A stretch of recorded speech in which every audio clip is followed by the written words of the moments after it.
জি 24 ঘন্টা আপনার রায় নিয়ে আমি সব্যসাচী আপনাদের সঙ্গে। আর শুরুতেই যে খবরে চোখ রাখবো, যে খবর নিয়ে হইচই, লোকসভা ভোটের মুখে একসঙ্গে 3টি পদে ইস্তফা দেবের। বীরসিংহ উন্নয়ন পর্ষদের ভাইস চেয়ারম্যানের পদ থেকে ইস্তফা দিয়েছেন দেব ইস্তফা দিয়েছেন ঘাটাল রবীন্দ্র মহাবিদ্যালয়ের সভাপতি পদ থেকে। জেলা শাসককে চিঠি লিখে ঘাটালের সাংসদ এই ইস্তফাপত্র দিয়েছেন। কোন কোন পদ থেকে ইস্তফা দেবের, এখনো পর্যন্ত কি তথ্য উঠে আসছে এই নিয়ে সমস্তটা জানার চেষ্টা করব। ডেপুটি এডিটর মৌপিয়া নন্দী রয়েছেন আমাদের সঙ্গে। মৌপিয়া, দেখো সব্যসাচী, এখনো পর্যন্ত দেবের তরফ থেকে কোনো প্রতিক্রিয়া পাওয়া যায়নি, কিন্তু এটা জানা যাচ্ছে যে দলের সঙ্গে, অর্থাৎ দলকে জানিয়ে বা দলের সঙ্গে আলোচনা করে ব্যস্ততা বা এরকম কোনো কারণ দেখিয়ে দেব ইস্তফা দিয়েছেন এমনটা নয়। তার দলও এই সম্পর্কে অন্ধকারেই ছিল। জি 24 ঘন্টায় আমরা এই খবর যে ব্রেক করলাম, এরপর ইতিমধ্যেই আমরা যোগাযোগের চেষ্টা করেছিলাম দেবের সঙ্গে, কিন্তু দেবের তরফ থেকে কোনো প্রতিক্রিয়া মেলেনি। এই 3টি পদ থেকে তিনি যে ইস্তফা দিয়েছেন সেটা কি কারণে তিনি আজকে একযোগে দিলেন, কোনো সেক্ষেত্রে কোনো এই 3টি পদ ঘিরে কোনো মনোমালিন্য সাম্প্রতিক অতীতে ছিল কিনা এইসব চর্চা থাকতে পারে, কিন্তু সব মিলিয়ে যেটা বলাই যায় যে এই মুহূর্তে সবচেয়ে যেটা সিগনিফিকেন্ট পয়েন্ট, যে এই 3টি পদ আবারও বলছি যে ধারে এবং ভারে হয়তো সেরকম গুরুত্বপূর্ণ নাও হতে পারে, কিন্তু এর গুরুত্ব অসীম। কারণ লোকসভা নির্বাচনের মুখে দাঁড়িয়ে এই 3টি পদ থেকে একযোগে ইস্তফা আসলে দেবের তরফ থেকে দলীয় নেতৃত্বকে বার্তা বলেই ধরে নেওয়া যেতে পারে। এবং সেক্ষেত্রে দেবের 2024-এর নির্বাচনে দাঁড়ানোর ব্যাপারে তিনি কতটা আগ্রহী সেই নিয়ে যে জল্পনাটা চলছিল, কার্যত সেই জল্পনাতে অনেকটাই শিরমোহর পড়লো। এবং এই বার্তাটাই প্রকটভাবে দেখা যাচ্ছে যে দলীয় নেতৃত্বকে এরকমই বার্তা দিতে চাইলেন দেব যে 2024-এ তিনি লোকসভা নির্বাচনে হয়তো আগ্রহী নন। একদমই, অনেক ধন্যবাদ মৌপিয়া। এবং সেই ক্ষেত্রে যে খবর আমরা দেখালাম জি 24 ঘন্টায় প্রথম যে খবর আমরা দেখিয়েছি, যে 3টি পদে একসঙ্গে ইস্তফা লোকসভা ভোটের মুখে, এবং তাই নিয়ে জল্পনা। বীরসিংহ উন্নয়ন পর্ষদের ভাইস চেয়ারম্যানের পদ থেকে ইস্তফা দিয়েছেন দেব। ঘাটাল রবীন্দ্র মহাবিদ্যালয়ের সভাপতি পদ থেকেও ইস্তফা দিয়েছেন দেব। জেলা শাসককে চিঠি লিখে ইস্তফা দিয়েছেন ঘাটালের সাংসদ। ঘাটাল মহকুমা হাসপাতালের রোগী কল্যাণ সমিতির পদেও ইস্তফা দিয়েছেন সাংসদ দীপক অধিকারী।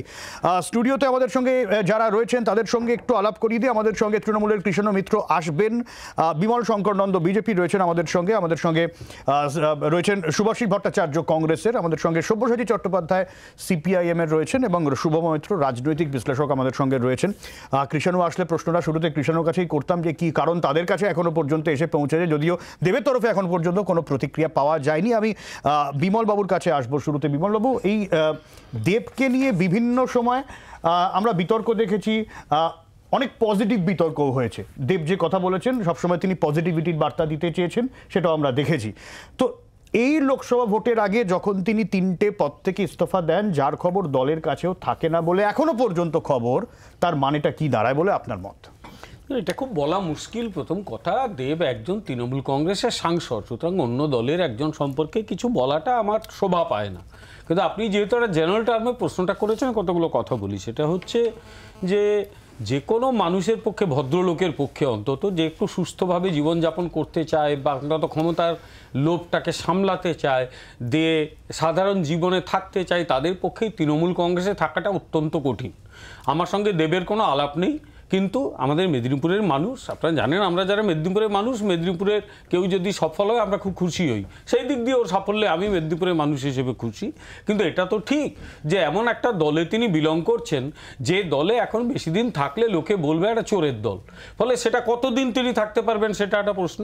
দ্বিতীয় কথা, দেব আমার বলছি আমার সঙ্গে কখনো আলাপ হয়নি, কখনো কথাও বলিনি, কিন্তু এটাও তো ঠিক, টিপিক্যাল তৃণমূল বলতে আমরা যা বুঝি, অত্যন্ত লোকের সঙ্গে খারাপ ব্যবহার করা, বিশ্রী কথা বলা, কিন্তু সেটা কখনো করেননি। সেই দিক দিয়ে দেবের মানে কি তাই বিমল বাবু আপনি জেনারেলাইজ করছেন সব তৃণমূল নেতাই? আমি আমার যা অভিজ্ঞতা, অধিকাংশ তৃণমূল মানে এই দাঁড়িয়েছে, ওদের সঙ্গে কথা বলা যায় না, ভদ্রভাবে কথা বলে না, মান সম্মান রাখে না। আমি তো আজকাল তৃণমূল দেখলে অ্যাভয়েড করি আর কি, যে জায়গায় দাঁড়িয়েছে ক্ষমতা গায়ে মেখে ফেলেছে আর কি। ক্ষমতা মেখে ফেলে আপনার সর্বনাশ হয়ে যায়। আপনি ক্ষমতায় থাকুন না, কিন্তু ক্ষমতা গায়ে মেখে যদি আপনি একেবারে খেয়ে ফেলেন, তৃণমূলের তাই হয়েছে। ফলে একটা কথা ইংরেজিতে ওই দিয়ে শেষ করি, লর্ড অ্যাক্টনের, পাওয়ার করাপ্টস অ্যাবসলিউট, পাওয়ার করাপ্টস অ্যাবসলিউটলি। এখন যাদের এই দলে আর থাকার ইচ্ছে নেই তারা ছেড়ে দিচ্ছে আস্তে আস্তে। এখন উনি ছাড়বেন কি থাকবেন আমার জানা নেই, কিন্তু সুস্থ স্বাভাবিক মানুষগুলো আস্তে আস্তে ছেড়ে যাচ্ছে, তারা বুঝতে পারছে what is going to happen of this political party. Naturally তারা এখন পালানোর রাস্তাতেই রয়েছে। আমি সব্যসাচীর প্রতিক্রিয়া নেব। সব্যসাচী, দেখুন, প্রথমত কে কোন পদে থাকবেন, কোন পদ থেকে পদত্যাগ করবেন সেটা সম্পূর্ণ তার ব্যক্তিগত বিষয় বা তার রাজনৈতিক দলের বিষয়। তিনি কেন পদত্যাগ করেছেন আমরা জানি না, তার মতামত ছাড়া এই বিষয়ে মন্তব্য করা সমীচীন হবে না। কিন্তু তার মানে এই নয় যে আমরা নির্দিষ্টভাবে কোনো কিছুকে জেনারেলাইজ করে দেব এবং সাধারণ বন্ধনীর মধ্যে সবটাকে নিয়ে আসবো, সেটা করা কিন্তু ধ্বংসাত্মক। যেটা আমরা মনে করি যে এই ধরনের ঘটনাগুলো প্রমাণ করে তৃণমূল কংগ্রেসের দলের মধ্যে তাদের নির্দিষ্ট এক সুরে কথা বলার কোনো সংস্কৃতি এই মুহূর্তে নেই, এবং এতদিন পর্যন্ত চাপ দিয়ে ওপর থেকে হুইপ জারি করে ধমক দিয়ে যে চেষ্টাগুলো করা হয় তার ফলে অনেকেই কথা বলছিলেন। সম্ভবত দেবকেও মুখ্যমন্ত্রী মমতা বন্দ্যোপাধ্যায় কিছুদিন আগে ডেকে পাঠিয়েছিলেন বলে আমরা শুনেছি কোনো বৈঠকের মধ্যে। যদি এটা দেখা যায় যে দেবের পদত্যাগের সঙ্গে তার রাজনীতির কোনো সম্পর্ক আছে, সেটা ভবিষ্যতে আমরা জানতে পারবো। কিন্তু এর সাথে দাঁড়িয়ে দেবের ওই কেন্দ্রের, ঘাটাল লোকসভা কেন্দ্রের সাধারণ মানুষের যে দাবি দেওয়া, তার কিন্তু কোনো সমাধান কিন্তু এতে হবে না। দেব থাকুন আর অসুর আসুন, এর মধ্যে দেবাসুরের ঝগড়ায় কোনো সাধারণ মানুষের কোনো সমস্যার সমাধান কিন্তু এতে হবে না। শুভজিৎ দাও কি তাই মনে করছেন, নাকি দেব বিভিন্ন সময় বলেছেন যে তিনি যথেষ্ট ব্যস্ত, আমরা জানি তার একের পর এক ছবি, ব্যস্ততাই কি কারণ হতে পারে, নাকি যে অভিযোগগুলো একদম নির্দিষ্ট রাজনৈতিক ঘটনা? একটা আমি প্রেস সম্মেলন বা একটা ভিডিও দেখেছিলাম, যে ভিডিওতে ফিরহাদ হাকিম কাউর সাথে গল্প করছিলেন কিভাবে দেবের আশা। তো মমতা ব্যানার্জি মোটামুটি প্রেশারাইজ করেই দেবের যখন মোটামুটি ফর্মটা খুব ভালো ছিল সেই সময়, জোর করেই দেবকে সাংসদের টিকিট দিয়েছিলেন এবং লড়তে বলেছিলেন। দেব তখন অ্যাভয়েড করেছিলেন। কিন্তু এটা তো ঠিক, এটা অস্বীকার করে লাভ নেই যে দেবের মানে রাজনীতির মধ্যে যতটা সম্পৃক্ততা তার থেকে আমার মনে হয় সিনেমার মধ্যে তার সম্পৃক্ততা বেশি, ফলে সেটা হ্যাম্পার হচ্ছিল। এবার তৃণমূল কংগ্রেসের ভেতরে যা অবস্থা, এবং এমনি আমরা সাধারণ মানুষ, বাংলার সাধারণ মানুষ তৃণমূল কংগ্রেসকে যেভাবে দেখছে, তাতে দেব যতই দূরে থাকুক না কেন, দেবের গায়ে তো ওই ময়লাটা লাগে। সুতরাং দেব চাইতেই পারে এটা এখানে না থাকা। মৌপিয়া তার প্রতিবেদনে বলছিলেন যে তিনটে খুব একটা গুরুত্বপূর্ণ পদ না, কিন্তু তিনটে গুরুত্বপূর্ণ পদ নয় তাও ছেড়ে দিল। এটার থেকে একটা জিনিস প্রতিফলিত হয়, সেটা হলো দেবের ইন্টারেস্ট যে তৃণমূলের প্রতি কমছে বা রাজনীতির প্রতি কমছে, এটা কিন্তু প্রতিফলিত হয়েছে, এটা বোঝা গেছে। এবার ব্যাপার হলো সারা ভারতবর্ষে মানে এখানে তৃণমূল যা করছে ভারতবর্ষে বিজেপিও তাই করছে। কি খাবে না খাবে ফ্রিজ থেকে টেনে টুনে বার করছে, ব্যবহার লোকের সাথে খারাপ করছে, বুলডোজিং করছে, সব করছে। পশ্চিমবাংলা যেভাবে আমরা তৃণমূলকে দেখছি, বাইরের যেখানে যেখানে বিজেপি রাজত্ব আছে চলছে, সেখানেও দেখতে পাচ্ছি আমরা হোলিগানিজম এবং মাসল শোয়িং। আমরা বিজেপিকে না বললে তো কংগ্রেসের পেট খারাপ হয়, সেই জন্য লড়াইটা তো বিজেপির সাথে এটা বলে দেশের একটা কথা বলি, কংগ্রেস কটা পাবে ওটা তৃণমূল বলে দিয়েছে। তৃণমূল বলে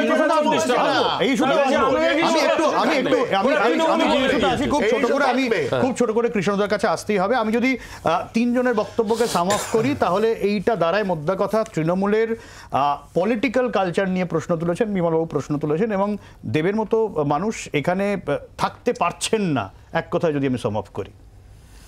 না, এখন নিশ্চয়ই এটা হতে পারে দেবের অন্য জগতের লোক, ও এখানে এসছিল, খুব একটা সময়ও দিতে পারতো না, ইদানিং আরও ব্যস্ত হয়ে গেছে, মিঠুন চক্রবর্তীর সাথে সিনেমাও করেছে, তো ন্যাচারালি ব্যস্ততা বাড়ার জন্যে ও হয়তো এটাকে আর ওইভাবে সময় দিতে পারবেন না। প্লাস একটা ফুল টাইম আজকে ঘাটাল নিয়ে অনেক পরিকল্পনা নেত্রীর আছে। আমরা জানি যে কেন্দ্রের অসহযোগিতার জন্য ঘাটার প্ল্যান বাস্তবায়িত হচ্ছিল না, কিন্তু এখন রাজ্য নিজের উদ্যমে এটা একটা কিছু একটা এটার অল্টারনেট ব্যবস্থা নেওয়ার চেষ্টা করছে। তো সুতরাং এখন আমাদের একজন ফুল টাইম এমপি ওখানে লাগবে, তো পার্টিরও এর মধ্যে ভাবনা চিন্তা আছে। আর দেব তো রাজনৈতিক জগতের লোকই নয়, তৃণমূল নেত্রীর আশীর্বাদে সে সাংসদ হয়েছে। আগামী দিন আমাদের ওটা তো মানে পার্টির যা নেত্রী ঠিক করবে। আপনাদের কিছুটা হলো ওখানে দেবকে ছাড়াই ভাবনা চিন্তা একটা তৈরি হচ্ছিল। না, কাজ তো দেব পলিটিক্যাল কাজ তো রাজনৈতিক কর্মীরাই করে। আমাদের ওখানে পলিটিক্যাল না নেতৃত্ব আপনি বললেন আছে। না ফুল টাইম সাংসদ, মানে ফুল টাইম সাংসদ তো নয় না, ও তো অন্য জগতের লোক, ও তো ফুল টাইম পলিটিক্সটাও করে না, তো ন্যাচারালি ওরও সময়ের অভাব হচ্ছিল। কিন্তু একটা আমাদেরও ওখানে ভাবনা কি- আগামী দিন ঘাটালকে নিয়ে আমাদের যা পরিকল্পনা আছে তাতে আমাদের একজন ফুল টাইম সাংসদ, ফুল টাইম পলিটিশিয়ান লাগবে ওখানকার জন্য। শুভময় দা ফুল টাইম পলিটিশিয়ান ছিলেন না। আসে যে তৃণমূল এমন কিছু সাংসদ নির্বাচিত করেছিল যারা ফুল টাইমই দিতে পারেন না। আমি এই প্রশ্নটা আমি শুভময়দার কাছে ছুড়ে দেবো। শুভময়দা, দেখুন, মূল আলোচনা যে জায়গায় আসে, আমি একটু বামপন্থীদের কথায় আসি। তাদের একটি দলিলে সম্ভবত এর মধ্যে আলোচনা হচ্ছিল যে যারা নির্বাচনে দাঁড়াবেন তারা পূর্ণ সময়ের রাজনৈতিক কর্মী হবেন নাকি বিভিন্ন জায়গা থেকে তারা আসছেন তারাও হতে পারেন। তাদের দলের মধ্যেই আলোচনা হয়েছে, যেটা তাদের কিছু কাগজপত্রেও আছে, এবং সেইখানে খুব সিরিয়াসলি আলোচনাটা হয়েছে, এবং তারা যে সম্পূর্ণভাবে সিদ্ধান্তে আসতে পেরেছেন এমন নয়। আবার একই রকম ভাবে তৃণমূল কংগ্রেসেরও নিশ্চয়ই ভাবনা আছে, বিজেপিরও ভাবনা আছে, যে কারণেই তো প্রচুর ফুটবলার, প্রচুর সিনেমা আর্টিস্ট, প্রচুর ক্রিকেট প্লেয়ার তারা বিভিন্ন সময় রাজনীতিতে আসেন। এখন ধরুন মনোজ তেওয়ারি সেঞ্চুরি করছেন রঞ্জিতে এবং তিনি রাজনীতিতেও আছেন, কোনটা পূর্ণ সময়ের এই নিয়ে দ্বন্দ্ব হতেই পারে। কিন্তু মূল কথা হলো একটা জিনিস পরিষ্কার বোঝা যাচ্ছে আমরা যারা রাজনীতি বিশ্লেষণ করি, যে সম্ভবত লোকসভার আসনের যে কেন্দ্রে দেব দাঁড়িয়েছিলেন ঘাটাল আসনে, সম্ভবত যদি ভুল না করি, সেখানে তিনি সম্ভবত দাঁড়াচ্ছেন না, এরকম একটা জিনিস আমরা বোঝার চেষ্টা করতে পারি। শুভময় একটু আপনাকে আটকাচ্ছি, আপনি এই যে পূর্ণ সময়ের রাজনীতির কথা বলছিলেন, একটা রিসেন্ট একটা ডেভেলপমেন্ট হয়েছে। থালাপতি বিজয় দক্ষিণের খুব বড় একজন সুপারস্টার, তিনি একটি পলিটিক্যাল পার্টি লঞ্চ করছেন এবং তিনি বলছেন তার যারা ভক্ত আছেন যে হাতে যে কটা মুভি রয়েছে সে কটা শেষ করে তিনি পুরো দমে রাজনীতিতে ঝাঁপাতে চান, এই মাইন্ডসেটও কিন্তু রয়েছে। একেবারেই, তখন তো তিনি পূর্ণ সময় রাজনীতি করবেন সেটা বলছেন, কিন্তু পূর্ণ সময় রাজনীতি ছাড়াও তো অনেকে রাজনীতি করেন, যেমন যারা রাজনীতি নিয়ে আলোচনা করেন, চায়ের দোকানে যারা গপ্প করেন তারাও তো রাজনীতি আলোচনা করেন, সেটাও তো একটা রাজনীতি করা। মূল যে জায়গাটায় আমি আসতে চাইছি সেটা হচ্ছে পশ্চিমবঙ্গের গত কয়েকটি নির্বাচনে যে প্রবণতা দেখা যাচ্ছে, সেখানে তৃণমূল এবং বিজেপি, এর আগেও যে সিপিআইএম এর হয়ে এমন হয়নি এমন নয়, বা কংগ্রেসের হয়ে সেই সংখ্যা খুব কম ছিল, ভীষণভাবে এই যে সিনেমার জগৎ বা চলচ্চিত্র জগৎ থেকে যারা কোনো একটা কারণে এক দল হয়ে হঠাৎ রাজনীতিতে চলে এলেন, এইটা সাধারণভাবে রাজনীতির ভালো কি খারাপ করলো বলতে পারবো না, কিন্তু এটা একটা নতুন বৈশিষ্ট্য। অর্থাৎ যে কথাটা কৃষ্ণবাবু একেবারে পরিষ্কারভাবে বলেছেন যে এই মানুষগুলো রাজনীতির সঙ্গে সম্পৃক্ত নন, তাদের সময় টময় কম। প্রশ্ন থাকবে তৃণমূল এবং বিজেপির যারা আগের বার নির্বাচনগুলোতে তৈরি করেছিলেন এই রাজনৈতিক পরিস্থিতি, যাতে তাদেরকে বিপুলভাবে ভোটে দাঁড় করিয়েছিলেন, আমার মনে হয় তারা শিক্ষা নিয়েছেন এবং এবার তারা আর সেই ধরনের পপুলিস্ট মুভ, অর্থাৎ যারা রাজনীতিতে শুধু বিনোদন যুক্ত করেন, যারা শিক্ষা, স্বাস্থ্য, রুটি কাপড়া মকান, বিজলি সড়ক পানি এটা করেন না, তাদেরকে নিশ্চয়ই আপাতত তৃণমূল যে বক্তব্য রাখছেন কৃষ্ণদা, সুভাষিস দা, শুভজিৎ হাত তুলেছিল আমি জানি, কিন্তু আমাদের সময় খুব কম। এক লাইন শুভময় দাকে শুধু বলতে চাইছি, দেব যদি আগামী নির্বাচনে আমাদের হয়ে সারা বাংলা জুড়ে প্রচার করে তাহলেও অবাক হবেন না, কিন্তু এইসব কংগ্রেস বিজেপির কথাতে যাবে। খুব ছোট করে সেটা হলো দেবরা এসছে না, ওদের জোর করে আনা হয়েছে, সেটা কিন্তু একটা তর্কের বিষয়। আর এই মুখগুলোকে লাগে হলো সিট যখন বোঝা যায় যে সিটগুলো কঠিন হয়ে যায়, তখন এই পপুলিস্ট বা পপুলার মুখগুলোকে এনে আমার কাছে প্রশ্নটাই হচ্ছে খুব গুরুত্বহীন। দেব রাজনীতিতে থাকবেন কি থাকবেন না, তার চেয়ে বড় প্রশ্ন হচ্ছে ঘাটাল মাস্টার প্ল্যান। তৃণমূল এই 12 বছর সময়, কারণ ঘাটাল মাস্টার প্ল্যানের যে কাজ সেটা কিন্তু আগের সরকারের সময় থেকে এই দাবি চলছে, কেন্দ্রীয় সরকারের অসহযোগিতা ইত্যাদি। একদমই এতগুলো বছর কেটে গেল তৃণমূলের এই নিয়ে কথা বলতে, সেটা নিয়ে কথা বলতে। আমি বিমলদা, আমি লাইন বলি, সবাই এক লাইন বলে আমিও বলি যে দেব বা সিনেমা জগতের কেউ যদি আসেন, আপত্তির কোনো কারণ নেই। দক্ষিণে তো কত সিনেমা স্টার এসেছেন, তাকে দিয়ে ওখানকার মানুষজনের কি লাভটা হলো, বা তার দল সেই এলাকাটা মানুষজনের লাভ কি হলো। আর সব্যসাচীদা যে বলছেন ঘাটাল মাস্টার প্ল্যান, যে ঘাটাল মাস্টার প্ল্যান নিয়ে কেন্দ্র রাজ্য চাপানো, তোর ওর ঘাড়ে দোষ চাপায় তো সে তার ঘাড়ে দোষ চাপায়। যা নিয়ে চললো 100 দিনের কাজ, আর এই বকেয়া সংঘাতের মধ্যে মাস্টার স্ট্রোক মমতা বন্দ্যোপাধ্যায়ের। লোকসভা ভোটের মুখে বড় ঘোষণা মমতার, 100 দিনের শ্রমিকদের বকেয়া টাকা দেবে রাজ্য সরকার। যাদের টাকা কেন্দ্রীয় সরকার দেয়নি, আগামী 21শে ফেব্রুয়ারি তাদের টাকা তাদের ব্যাংক অ্যাকাউন্টে চলে যাবে, রাজ্য সরকার দেবে।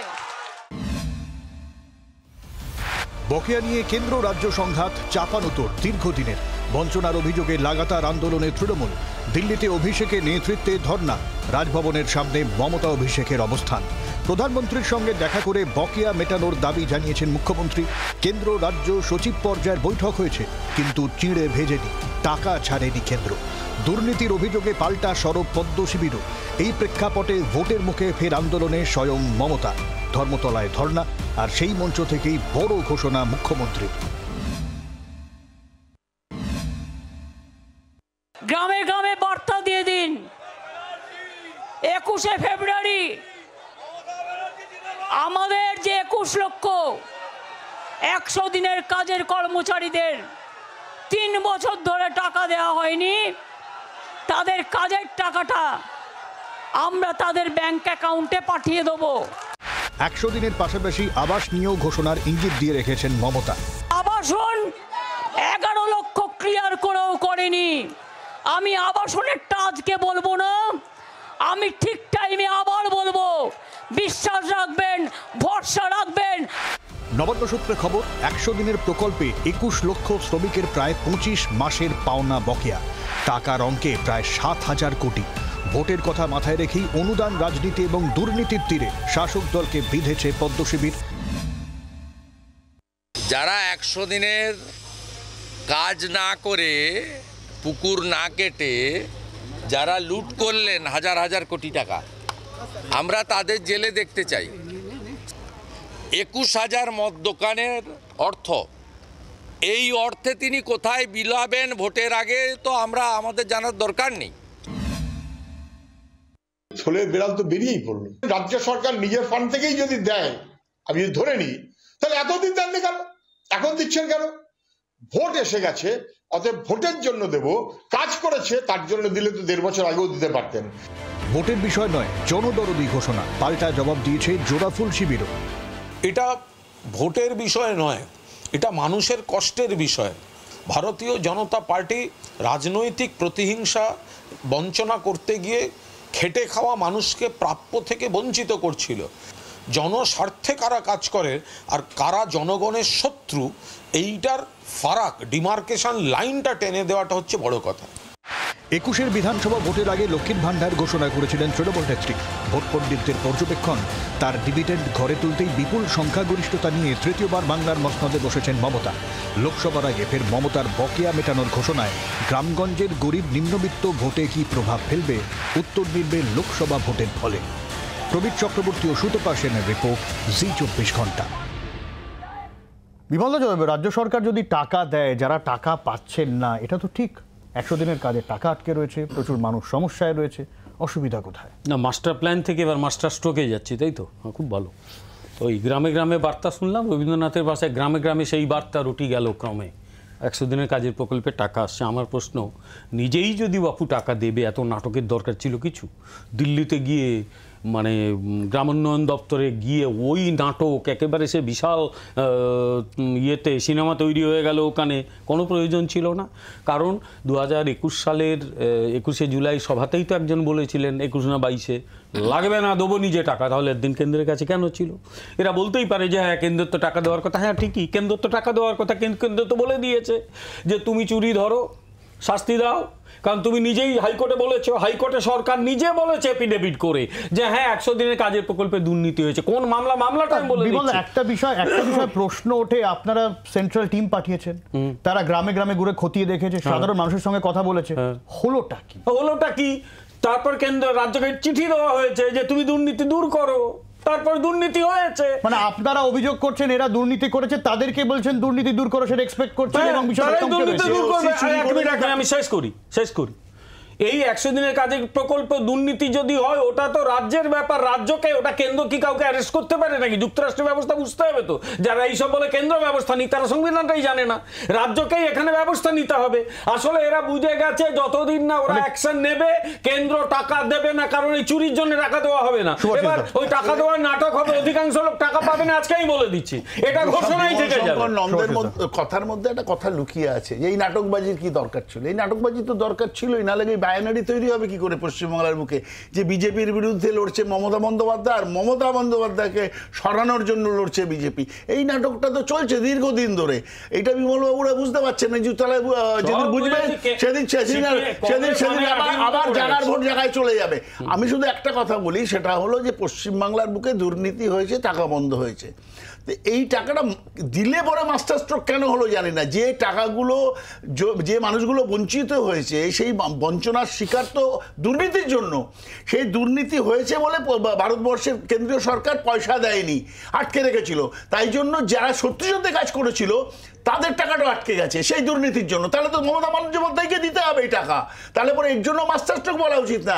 এইটা বরঞ্চ পাপ স্খলন করছে।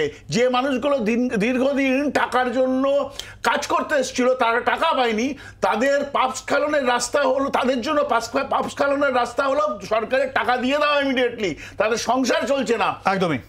তাহলে সুভাষিস দা যেরকম বললেন যে পাপস স্খলন করছে, যদি আমি সেটাও মেনে নিই, তাহলে তো এটা তো অন্তত মারবেন যে দের আয় মগর দুরস্ত আয়। দেখুন, আমি যদি সুভাষিস দার কথা ধরি তো আমি ব্যাপারগুলোকে এইভাবে দেখছি না। এটা খুব একটার সাথে একটা জড়িত। এটা তৃণমূল কংগ্রেসের ওই মানে শাক দিয়ে মাছ ঢাকার মতন একটা চেষ্টা। যদি এই চেষ্টাটাকে আমি ভালো চেষ্টা বলেও ধরি, তাহলে এটা মানতে হবে তৃণমূল কংগ্রেসের কেন্দ্রের বিরুদ্ধে লড়াই করার কোনো ধক নেই, লড়তে পারবো না, তাই জন্য রাজ্যের কোষাগারের টাকা দিয়ে এখন টাকাটা দিতে হচ্ছে। না, বিষয়টা তো এভাবেও দেখা যায় যে আমি আমার লড়াইয়ের মধ্যে সাধারণ মানুষগুলোকে আর পিছবো না, এভাবে তো দেখা যায়। বলি দাঁড়ান, আমার প্রশ্নটা হচ্ছে টাকাটা কিন্তু বিমল শঙ্কর নন্দ সাহেবদের দলীয় টাকা নয়, নরেন্দ্র মোদী অমিত শাহর দলীয় টাকা নয়, ওটা বাংলার মানুষের কাছ থেকে নেওয়া টাকা, আমাদের টাকা থেকে ওখানে গেছে। এই টাকা আনার দায়িত্ব রাজ্যের মুখ্যমন্ত্রীর। এটা তার প্রত্যেকটা কাজের মধ্যে সাংবিধানিক কর্তব্য বাংলার মানুষের টাকা দিল্লি থেকে আদায় করা। সেই আদায় করার সংগ্রাম তিনি করছিলেন, খুব সাধুবাদ জানানোর মতন অনেকে বলছিলেন। আজকে হঠাৎ করে রাজ্যের কোষাগারের উপর আবার একটা চাপিয়ে সেই টাকাটা না আদায় করে একটা চেষ্টা উনি করলেন, সেটাকে নির্বাচনের দিকে তাকিয়ে করলেন। কিন্তু প্রশ্ন হচ্ছে এখন দাঁড়িয়ে যে দুর্নীতি এতে চাপা পড়লো এই টাকা ডিস্ট্রিবিউশনের ক্ষেত্রে, এবং আগামী দিনে এই টাকা কতদিন ধরে তারা দেবেন সেটার ক্ষেত্রে কতদিন এটা চলবে। বলেছেন সব্যসাচী একটা কথা বলে, আপনি ঠিকই বলেছেন, এই টাকা তো আমাদের নয়, তো আমাদের পকেটের টাকা নাকি, নাকি কেন্দ্রের টাকা। রাজ্যকে এই টাকা দেওয়ার দায়িত্ব কেন্দ্রের, কিন্তু কেন্দ্র তো বহুবার বলেছে, হাজারবার বলেছে যে যে টাকাটা মাঝখানে উধাও হয়ে গেছে সেই দুর্নীতি তোমাকে খুঁজে বার করতে হবে। রাজ্য যদি না করে কেন দেবে? অর্থাৎ এটা রাজ্য মেনে নিল যে অন্যায় হয়েছে, দুর্নীতিটা মেনে নিল, রাজ্য মেনে নিল অন্যায় হয়েছে, মেনে নিয়ে বলবো কি এতক্ষণ পরে সময় পেলাম, সুযোগ পেলাম। বিষয়টা হচ্ছে, প্রথম কথা হচ্ছে যে কোনো দুর্নীতির প্রমাণ আজ অবধি না কোর্টে হয়েছে না কেন্দ্র সরকার করতে পেরেছে। এগুলো সব মিডিয়ার মারফতে একটা কন্টেন্ট ক্রিয়েট করে বিজেপি বাম কংগ্রেস মিলে ভাসিয়ে দেওয়ার চেষ্টা করছে রাজ্যতে, যেহেতু গণতান্ত্রিকভাবে তারা আমাদেরকে হারাতে পারছে না। এখন বলা হলো যে বকেয়া তাও থেকে যাবে। রাজ্য যদি নিজের কোষাগার থেকে এই টাকাগুলো মিটিয়ে দেয়, কেন্দ্রের কাছে আমাদের বকেয়াটা ওইভাবেই থেকে যাবে এবং সেটা আমরা আদায় করে ছাড়বো। কিন্তু এর মধ্যে সাধারণ গরিব মানুষের যে নাবিশ্বাস উঠে যাচ্ছিল, তারা যে একদম ভারতবর্ষের ন্যায় ব্যবস্থা থেকে ভারতবর্ষের যুক্তরাষ্ট্রীয় কাঠামোর উপর অশ্রদ্ধা মনে জাগছিল, তার জন্যে মুখ্যমন্ত্রী নেত্রী এই স্টেপটা নিয়েছেন। এটাকে সাধুবাদ জানানো উচিত। এর মধ্যে ফইপাকুড় খুলে নিজেদের রাজনৈতিক দেউলিয়াপনাই দেখা যায়। দ্বিতীয় হলো যে এই যে বলা হলো এই যে দুর্নীতি, এই এতগুলো কেন্দ্রীয় টিম এলো, তারা নিজেদের রিপোর্টে এক জায়গাও দুর্নীতি লেখেনি। দুর্নীতির কথা শুধুমাত্র এই নেতাদের সান্ধ্যকালীন মিডিয়া বাইটে পাওয়া যাচ্ছে। এরপরে প্রধানমন্ত্রীর সাথে দেখা করার পর যখন মুখ্যমন্ত্রী এবং প্রধানমন্ত্রীর মধ্যে ঠিক হলো যে সচিব স্তরে আবার একটা বৈঠক হবে, সেই সচিব স্তরে বৈঠক হয়েছে, এই গত মাসেই হয়েছে, এবং সেখানেও কেন্দ্রের যারা প্রতিনিধি ছিলেন তারা কিন্তু কোনো দুর্নীতি, কোনো ইউটিলাইজেশন সার্টিফিকেট পায়নি, এসব কোনো অভিযোগ করেননি, এবং সেখানে পরিষ্কার পুরো জিনিসটা স্ট্রিমলাইন হয়ে গেছে। কিন্তু দেওয়া হচ্ছে না কেন সেটার আমরা বক্তব্য শুনেছি এই কিছুদিন আগে হুগলির বলাগড়ে কেন্দ্রের আরেকটা ওরকম টিম এসেছিল, তার টিমের প্রতিনিধি পরিষ্কার বলেছেন কেন্দ্রের কাছে টাকা নেই, মোদি 9-6 করে সব উড়িয়ে দিয়েছে, তার জন্য টাকা নাই জন্যে এই জন্য অ্যালিবাই হচ্ছে। এবং বিজেপির নেতাদের এদের বক্তব্য এবং কংগ্রেস সিপিএম এক বক্তব্য 21-এ দেখিয়েছি, আবার 24-এ দেখাও। না তাহলে আমি একটা কথা বলি, আমি জানি না তৃণমূলের যারা বলতে আসে আজকাল মস্তিষ্ক বিকৃতি ঘটছে কিনা, যে কেন্দ্রের টিম এসে বলছে মোদি 9-6 করে উড়িয়ে দিয়েছে। এখন তৃণমূলের লোকেদের জন্য মানসিক চিকিৎসারও প্রয়োজন আছে। তৃণমূল কংগ্রেসের এই সরকারের পক্ষ থেকে হাইকোর্টে যে এফিডেভিট দেওয়া হয়েছে, সেই এফিডেভিট যে মামলাটা করেছিল ক্ষেত মজুর সমিতি বলে, সেখানে স্বীকার করে নিয়েছে দুর্নীতি হয়েছে। আমি এফিডেভিটটা দেখে নিতে বলবো। আমি আসবো কারণ বিরতির সময় হয়ে গেছে। আমি একটু সৌম্যদার কাছে আর সৌম্যদা, এই যে গোটা বিষয়টা চলছে টাকা পয়সা নিয়ে একে অপর অভিযোগ, কিন্তু যখন টাকা পাচ্ছি দেখুন বিতর্ক কিন্তু সেটা নিয়েও হচ্ছে। একদম দেখুন, নিম্নবিত্ত মানুষ 21 লক্ষ মানুষ, তারা তো সত্যি তো যে কথা কৃষ্ণবাবু বললেন, তারা তো সন্ধ্যেবেলার টিভির আলোচনায় আসার সুযোগ পান না, তাদের সারা দিনটা কাজ করতে হয়। ফলে তারা যদি তাদের ওই 200 কত টাকা বা 300 কত টাকা কদিনের জন্য বাকি ছিল তৃণমূল বিজেপির সান্ধ্যকালীন দ্বন্দ্ব থেকে বেরিয়ে, তারা যদি সত্যিকারের এই টাকাটা পান, আজকে ঘোষণা হলো, আমি আশা করব এমন কোনো নির্বাচনী ঘোষণা এর আগে হবে না যাতে এই টাকা সত্যিকারের পাওয়া যাতে আটকে না যায়। আমি মনে করি সমস্ত যে রাজনৈতিক দল, তাদের যে আন্দোলন এবং সরকারের সদ্ভাবনা সব মিলিয়ে নিম্নবিত্ত মানুষের কাছে এই টাকা পৌঁছে যাক, সেটাই সবচেয়ে গুরুত্বপূর্ণ।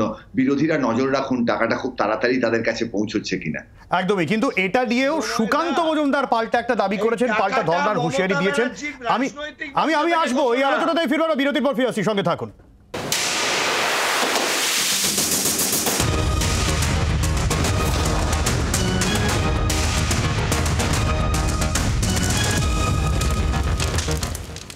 একুশে ফেব্রুয়ারি 21 লক্ষ যারা 100 দিনের কাজ করেছেন তাদের বকেয়া টাকা দেওয়ার কথা ঘোষণা করেছেন মমতা বন্দ্যোপাধ্যায়। দিলে পাল্টা ধর্নার হুঁশিয়ারি দিয়েছেন বিজেপির রাজ্য সভাপতি। কোন যুক্তিতে শোনাবো। আমরা এই যারা বঞ্চিত হয়েছে তাদেরকে নিয়ে আবার ধর্নায় বসতে বাধ্য হবো।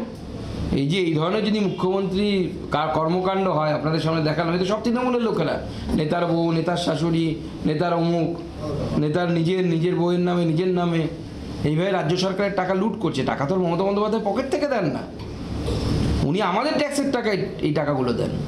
ওনাকে কে অধিকার দিয়েছে যেভাবে টাকা নিজের পার্টির লোকেদের পকেটে ঢুকিয়ে দেয়া? মানে কৃষাণু, এই রিলেটেড দুর্নীতির 2.0 হতে চলেছে বলে অভিযোগ বিজেপি রাজ্য সভাপতি। না, আমার এখানে দুটো কথা আছে। প্রথম কথা, উনি খুব একটা প্রাসঙ্গিক রাজনৈতিক কথাবার্তা বলেন না। কিছুদিন আগে উনি বলেছিলেন উনি ফোন করে টাকা আটকেছেন এবং একটা ফোন করলেই টাকা চলে আসবে। ওনাকে কে এখতিয়ার দিয়েছিল? ওনার পকেটের টাকা?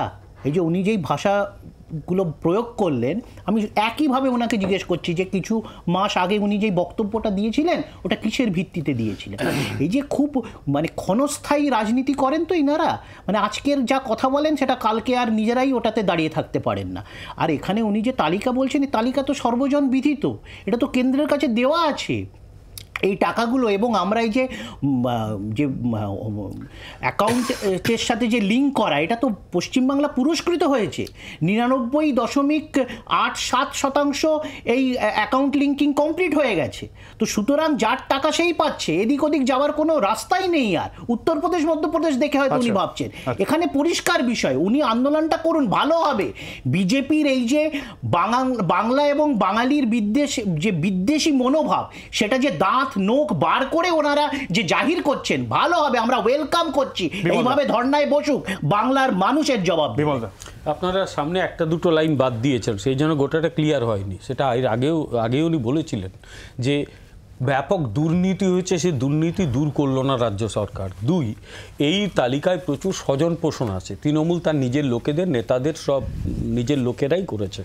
যারা প্রকৃত প্রাপক তাদের অনেকে বাদ গেছে এবং তাদের বাদ দেওয়ার চক্রান্ত হচ্ছে। সেইটা যদি হয়, এবং সেটা হবেই, কারণ এই সরকার ওরকমই করে, তাহলে তো আমরা ছেড়ে দিতে পারি না। কারণ যারা রিয়েল নিডি, যাদের জন্য বিমলদা, তার মানে এটা বলতে চাইছেন যে এই যে টাকা দেওয়া হচ্ছে এটাও আবার একটা দুর্নীতির দিকে এগোচ্ছে। এই সরকার আজ অব্দি যা যা করেছে সব কিছুতেই দুর্নীতি হয়েছে। একটা দুর্নীতি থেকে আর একটা দুর্নীতি, শিক্ষা দুর্নীতি থেকে পুরো দুর্নীতি, পুরো দুর্নীতি থেকে রেশন দুর্নীতি, এ যেন শাখা প্রশাখা যুক্ত দুর্নীতি। বলছেন রাজ্য দুর্নীতি দূর করবে, রাজ্য বলছেন ঠিক আছে আমরা টাকা দিচ্ছি, কেন্দ্র দিচ্ছে না, আপনারা বলছেন টাকা দিচ্ছে সেখানেও দুর্নীতি হচ্ছে, এটা নেভার এন্ডিং প্রসেস। সেটা হবেই, রাজ্য যতক্ষণ না দুর্নীতি দূর করবে নেভার এন্ডিং প্রসেসই থাকবে। পশ্চিমবাংলার বুকে ফ্যাক্ট ফাইন্ডিং টিম কত ব্যাপারে কতবার এসছে, রেজাল্ট কি হয়েছে? পর্বতের মুশিক প্রসব হয়েছে, কিচ্ছু হয়নি। আসলে বিজেপি দলটা পশ্চিমবাংলার ব্যাপারে একটা ডাইকোটমিতে ভুগছে, একদিকে শংসাপত্র দিচ্ছে একদিনে 100 দিনের কাজের জন্য, আবার বলছে চুরি হয়েছে। আর যদি চুরি হয় তাহলে পরে স্পেসিফিক্যালি বলুক কোথায় কোথায় হয়েছে, ডেকে মমতা বন্দ্যোপাধ্যায়কে ডেকে বলুক, মিটিং ডাকুক সর্বদলীয়, ডেকে বলুন যে এখানে আপনাকে এফআইআর করতে হবে, করার পর আপনাকে স্ট্রিনজেন্ট অ্যাকশন নিতে হবে, যে এখানে যেখানে টাকা সাইফন আপ হয়েছে অন্যদিকে গেছে। এবার ঘটনা যেটা হয়েছে, পশ্চিমবাংলার বুকে দুর্নীতি হয়েছে, কিন্তু ধরবে কে? মোদী সরকার। ক্যাগ রিপোর্ট দিচ্ছে মোদী সরকারের বিরুদ্ধে যে রাস্তা নিয়ে দুর্নীতি হয়েছে, আয়ুষ্মান ভারত নিয়ে দুর্নীতি হয়েছে। যারা বলেছে মোদী সরকারের আমলে সবচেয়ে বেশি দুর্নীতি হয়েছে 10 বছরে, তারা সেই 3 জন ক্যাগ অফিসারকে, আধিকারিককে ট্রান্সফার করে দিয়েছে।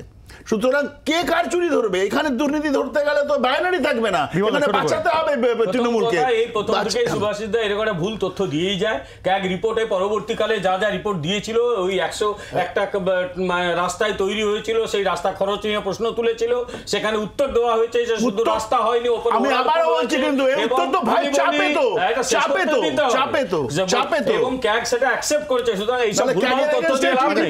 আর দ্বিতীয় কথা, কেন্দ্রীয় সরকার ডেকে রাজ্যের দলগুলোর সঙ্গে সর্বদলীয় বৈঠক করবে, এই না হলে কংগ্রেস, এই না হলে গোল্লা হয় পশ্চিমবাংলা। ইডি সিবিআই তো আমি কিছু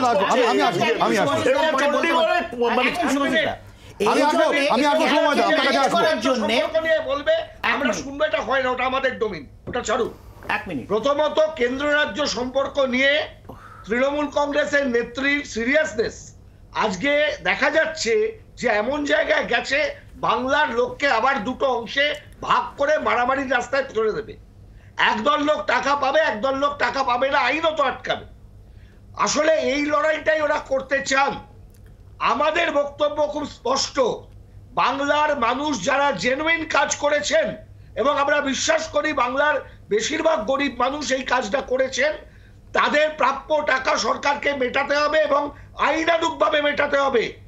এমজি এনআরজি তৃণমূল কংগ্রেস বা বিজেপি এদের মাথা থেকে প্রসূত কিছু নয়, ওটা কংগ্রেস সিপিআইএম মিলে যখন ইউপিএ অ্যাক্ট ছিল তাদের কৃতিত্ব, তারা তৈরি করেছিলেন, ওরা ধ্বংস করছেন। সুতরাং এই জায়গাটাকে মাথায় রেখে যদি ইন অ্যাকর্ডেন্স উইথ ল ওটা না হয়, মনে রাখবেন আগামী দিনে কোর্টের ইন্টারভেনশনে সবকিছু বাতিল হতে পারে। ওখানে দাঁড়িয়ে দেখবেন এটা কোনো সরকারি জায়গা থেকে মমতা বন্দ্যোপাধ্যায় ঘোষণা করেননি, রাজনৈতিক মঞ্চ থেকে ঘোষণা করা হয়েছে। কিসের ভিত্তিতে উনি করলেন, কিসের ভিত্তিতে আলোচনা হচ্ছে?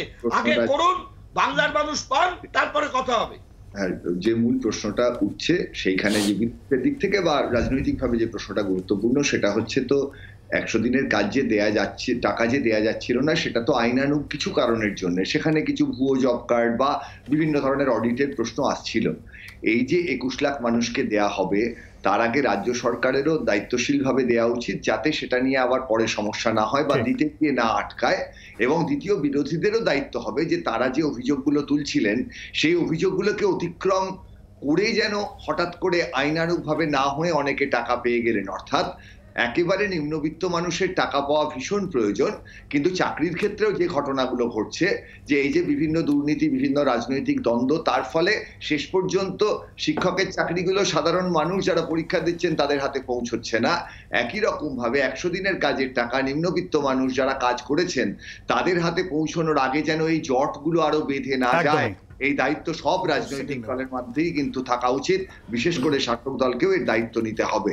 আমি 10 সেকেন্ড একটা খুব ছোট করে, সেটা হলো মমতা বন্দ্যোপাধ্যায় পার্লামেন্টে এই নিয়ে কোনোদিনও কোনো সাংসদ এটা নিয়ে তোলেনি। যদি তুলতেন, সমস্ত যারা বিরোধী আছে, বিজেপি বিরোধী আছে, তাদের নিয়ে মমতা বন্দ্যোপাধ্যায় পার্লামেন্টে বলতে পারতেন, যে এই জিনিস করছে আমার সাথে, তাহলে সমস্ত বিরোধীরা পার্লামেন্টে নিয়ে বলা হয়েছে। যেদিনকে ক্যাগ রিপোর্ট প্রকাশ হলো সেদিনকে সুদীপ বন্দ্যোপাধ্যায় প্রধানমন্ত্রীকে বলেছে।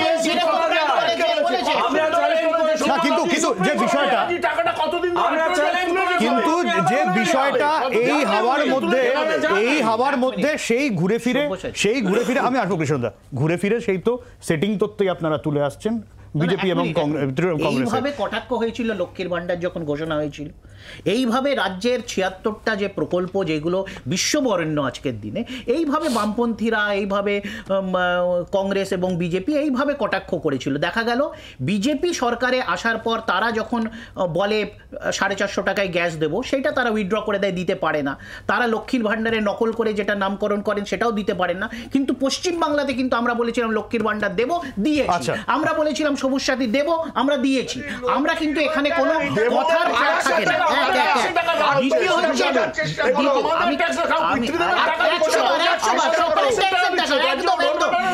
কিন্তু এক মিনিট, কিন্তু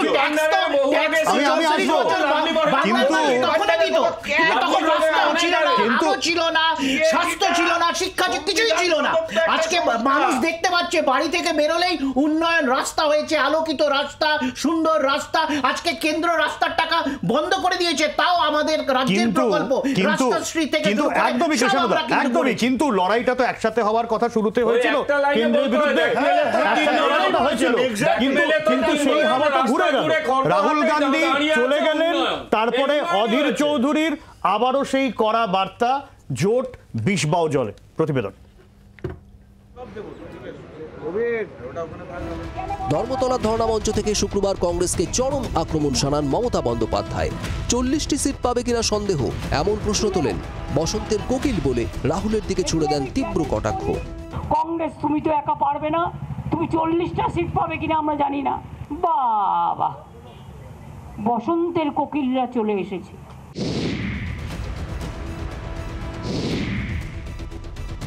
শুক্রবারই বঙ্গের যাত্রা শেষ করেছেন রাহুল। কংগ্রেস সাংসদ ভিন রাজ্যে পা রাখতেই ফের পুরনো মেজাজে অধীর। মোদি দিদি সেটিং তত্ত্বে শান দিয়ে তৃণমূল নেত্রীর বিরুদ্ধে খড়গহস্ত প্রদেশ কংগ্রেস সভাপতি। মোদির সঙ্গে দিদির কি শর্তে আঁতাত হয়েছে আমরা জানতে চাই। মোদির রাজনৈতিক ব্যাকরণ, দিদির রাজনৈতিক ব্যাকরণ এক হয়ে গেল কেন? ইন্ডিয়া জোট ভাঙার দায়ে কংগ্রেস তৃণমূলের ঘাড়ে ঠেলেছিলেন মমতা, পাল্টা জবাব দিয়েছেন অধীর। আপনি বলছেন ইন্ডিয়া জোটের নামকরণ আপনি করেছিলেন, সেই ইন্ডিয়া জোটকে খারাপ লাগছে কেন? সেই ইন্ডিয়া জোটের ক্ষতি চাইছেন কেন? বঙ্গে ইন্ডিয়া জোটের আসন সমঝোতা ভেস্তে যাওয়ার জন্য অধীরের লাগাতার এই আক্রমণকেই দুষেছে তৃণমূল। অধীরকে নিশানা করে কার সঙ্গে বিজেপির আঁতাত, সেই প্রশ্ন তুলেছেন খোদ অভিষেকও। বহরমপুরের সাংসদকে এদিন ফের বিজেপির দালাল বলে আক্রমণ করেছে রাজ্যের শাসক দল। পাগল না মাথা খারাপ? অধীর চৌধুরী একটা বিজেপির দালাল এজেন্ট, যাকে মানুষ সমর্থন করে না। তো বিজেপির দালাল শূন্য পেয়েছিল অধীর চৌধুরী, আবার একই বুলিয়া ওড়াচ্ছে। বাংলা থেকে মুছে যাবে কংগ্রেস। রাজ্যে থাকাকালীন ক্রমাগত সমঝোতার বার্তা দিয়েছেন জয়রাম রমেশ। ভিন রাজ্যে অবস্থান না পাল্টেও নরমে গরমে মমতার আক্রমণের জবাব দিয়েছেন কংগ্রেসের জাতীয় মুখপাত্র। ममता जी के मन में कोई संदेह नहीं होनी चाहिए। 11 दिन भारत जोड़ो न्याय यात्रा यूपी में रहेगा, उसके बाद मध्य प्रदेश, उसके बाद गुजरात। उन्होंने बहुत सारी चीज़ें कही हैं कांग्रेस के पार्टी के बारे में। मैं कुछ नहीं कहूँगा, मैं यही कहूँगा कि वो बार बार कह रही हैं कि वो इंडिया गठबंधन का एक हिस्सा है। हम भी इंडिया गठबंधन में हैं। हमारा कर्तव्य बनता है, हमारा धर्म बनता है कि हम इंडिया गठबंधन को और मजबूत करें। নীতিশের ডিগবাজি, কেজরিওয়ালের সঙ্গে আসন ভাগাভাগি নিয়ে দড়ি টানাটানি, অখিলেশের আগাম কিছু আসন ঘোষণা করে দেওয়া, সব মিলিয়ে জাতীয় স্তরে ইন্ডিয়া জোটের ভবিষ্যৎ নিয়ে বড় সড় প্রশ্নচিহ্ন। পশ্চিমবঙ্গেও একলা চলার সিদ্ধান্তে কার্যত অনড় মমতা, তৃণমূলকে লাগাতার আক্রমণে বাম কংগ্রেস। তিন পক্ষের এই রণংদেহী মেজাজের পর এ রাজ্যে ফের আসন সমঝোতার আর কোনো সম্ভাবনা আপাতত দেখছেন না রাজনৈতিক পর্যবেক্ষকরা। ব্যুরো রিপোর্ট, জি 24 ঘন্টা। সুভাষিস দা, জয়রাম রমেশের সুর আমি এখনো দেখলাম না খুব একটা চড়া।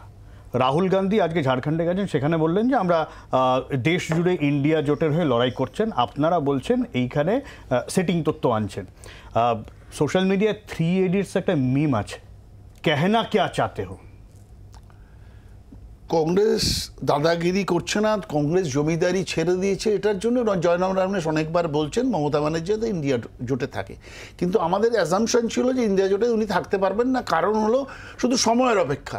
আমরা কন্টিনিউ 1 মিনিট আমি বলে নিশ্চিতভাবে কংগ্রেসকে যাতে দোষারোপ করতে না পারে, এই জোট থেকে কংগ্রেস তাড়িয়ে দিয়েছে, এই কংগ্রেসের জন্য ঢুকতে পারলাম না এই জোটে, নাহলে আমার বিজেপির এগেন্সে লড়ার ইচ্ছা ছিল। মমতা বন্দ্যোপাধ্যায় আগামী নির্বাচনে যাতে এই ন্যারেটিভ তৈরি না করতে পারে, সেই জন্য কংগ্রেস থেকে কন্টিনিউয়াসলি এই প্লি করে যাচ্ছে, এই মানে এই রিকোয়েস্ট রেখে যাচ্ছে যেন মমতা বন্দ্যোপাধ্যায় ইন্ডিয়াতে ইন্ডিয়াতে থাকে। এখন ইন্ডিয়াতে দীর্ঘদিন থাকার পর একটা অভ্যাসে পরিণত হয়েছে, তারপরে দুর্নীতি, এই সব মিলিয়ে মমতা বন্দ্যোপাধ্যায় শুধু আমরা জানতাম সময়ের অপেক্ষা, বেরিয়ে যেতে হবে, নাহলে জেলে থাকতে হবে। অন্যকে 12টা 14টা বা 5টা সমন দিয়ে কোথাও গিয়ে তো একটা থামতে হয়। মানে আপনারা বলছেন setting setting setting, Jairam Ramesh বলছেন আসুন আসুন আসুন, এরপরে এখন যদি মমতা বন্দ্যোপাধ্যায় আসেন তাহলে তো আপনাদের বিরুদ্ধে প্রশ্ন।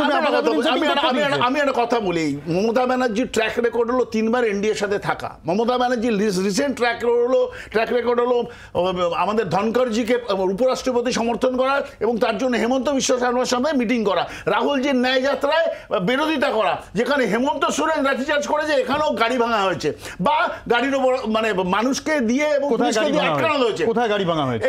গাড়ি ভাঙা গাড়ি নিয়ে ঢুকেছে বিষয়তে। কাটিয়ার আর কিষানগঞ্জ যায় না, মমতা ব্যানার্জি বলেছেন কাটিয়ার থেকে করা হয়েছে। এক মিনিট, কিষানগঞ্জ থেকে রাহুলজি ঢুকেছেন, কাটিয়ারে কি করে গাড়ির গাছ ভাঙা গেল মমতা ব্যানার্জি বলেছেন। রিপোর্ট দিচ্ছে অন্যরকম, পুলিশ আটকে রেখেছে। আমি বলি একটা কথা, জাতীয় কংগ্রেস কি ভাবছে বা প্রদেশ কংগ্রেস কি ভাবছে, তার থেকে বড় মমতা ব্যানার্জি কি করছেন সেটা দেখুন। মমতা ব্যানার্জির উচিত ছিল ইন্ডিয়া জোটে রাহুল গান্ধী কোনো যদি গণতান্ত্রিক একটা আন্দোলন তৈরি করতে চায়, তারপর সেখানে যদি ওয়েস্ট বেঙ্গলে ঢোকে, তাকে আটকে দেওয়া পুলিশ দিয়ে, তাকে পারমিশন না দেওয়া, তাকে খেতে না দেওয়া, তাকে মানে কোনো সার্কিট হাউস তার জন্য না ছাড়া, এটা ইন্ডিয়া জোটের আপনাদের অভিযোগ যদি আমি মেনেও নিই, মমতা বন্দ্যোপাধ্যায় যে অভিযোগ আপনারা তুলছেন বা নীতিশ কুমারের বিরুদ্ধে এখন আপনারা পাল্টিবাজ এইসব কথা বলছেন, কিন্তু এই বিষয়টা তো রাজনীতিতে আপনারা না জেনে জোটের পথে এগোয়নি। সিপিআই বিজেপির বি টিম বলে মমতাকে বলছেন। আমি এইটা নিয়ে সব্যসাচীদের কাছে আসবো, একটা ছোট্ট বিরতির পর ফিরে আসছি, সঙ্গে থাকুন।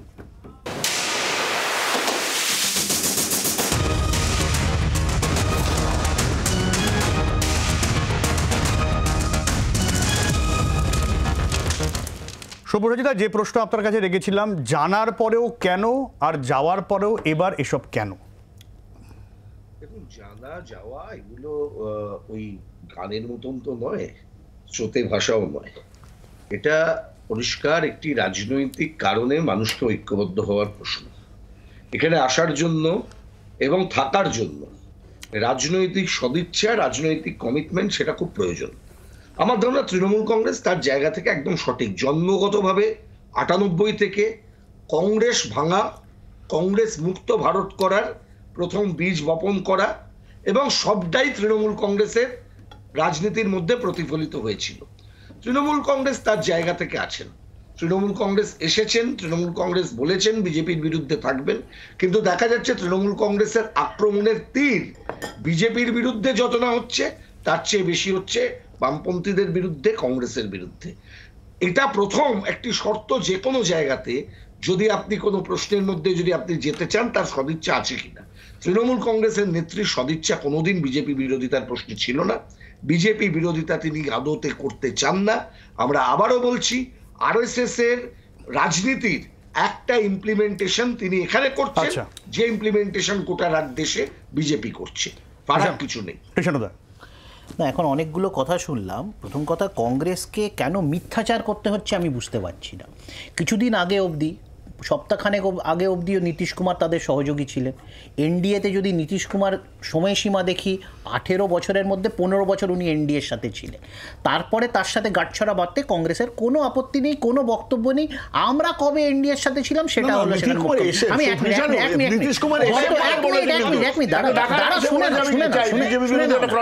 বর্তমানে মহারাষ্ট্রতে উদ্ধব ঠাকরে বিজেপির একদম পুরাতন একজন জোট সঙ্গী, এতদিন পুরো শিবসেনার ইতিহাসই বিজেপির সাথে। তারপরে এই জুমা 2-3 বছর এসছেন, হ্যাঁ, তাতে তার সম্পর্কে তাদের খুব ভালো মূল্যায়ন। তৃণমূল কবে ছিল এটা হলো তাদের বেসিক্যালি বললাম ভাবের ঘরে চুরি করলে এরকমই হয়। আমি তোমাকে আটকাইনি, কেন আমাকে আটকাতে হচ্ছে? ভাইস প্রেসিডেন্ট ইলেকশনে ধনকর সাহেবকে নাকি আমরা সমর্থন করেছিলাম, আরেকটা মিথ্যাচার। আমরা অ্যাবস্টেন করেছিলাম, আমরা অ্যাবস্টেন আমি কাউকে আটকাইনি, আশা করি এই সৌজন্যটা আমি পাবো।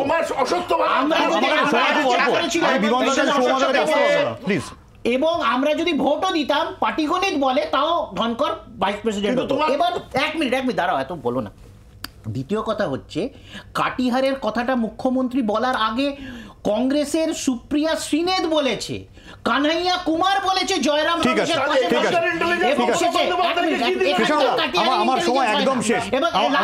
সব্যসাচিতটা বলে দিই। এখন বিষয়টা হচ্ছে মিথ্যাচার হয় সরাসরি করা যেতে পারে, আর সত্যকে ঢাকাও এক রকমের মিথ্যাচার।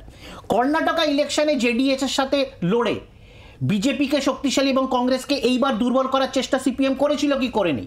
বর্তমান যে 3-5টা রাজ্যে নির্বাচন হলো সেখানে পশ্চিমবাংলার মতো রাজস্থান এবং মধ্যপ্রদেশে বিজেপিকে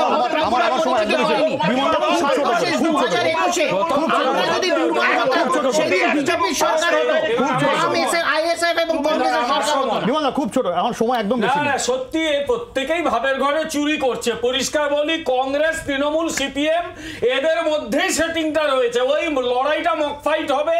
এদের প্রত্যেকেরই লক্ষ্য হচ্ছে, কংগ্রেস চাইছে 55টা আসন, সিপিএম চাইছে গতবারে 4-5টা যদি পাই, কংগ্রেস দুবার 55 হতে পারেনি, 55, আর তৃণমূল চাইছে পশ্চিমবাংলায় যদি কিছু হয়, কিচ্ছু হবে না। 3টে মাস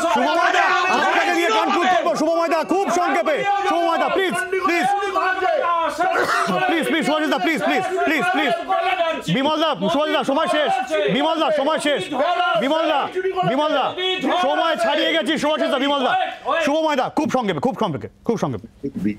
তৃণমূল এবং সিপিআইএম এর যে লড়াই হচ্ছে একেবারে এটা পরিষ্কার, তারা যেভাবে প্রচার করবেন। কংগ্রেসের ক্ষেত্রে আরেকটু পরিষ্কার ভাবে তাদের কথাটা বললে ভালো হয়। আমার মনে হয় এবার পশ্চিমবঙ্গে একটা ত্রিমুখী লড়াই হতে চলেছে।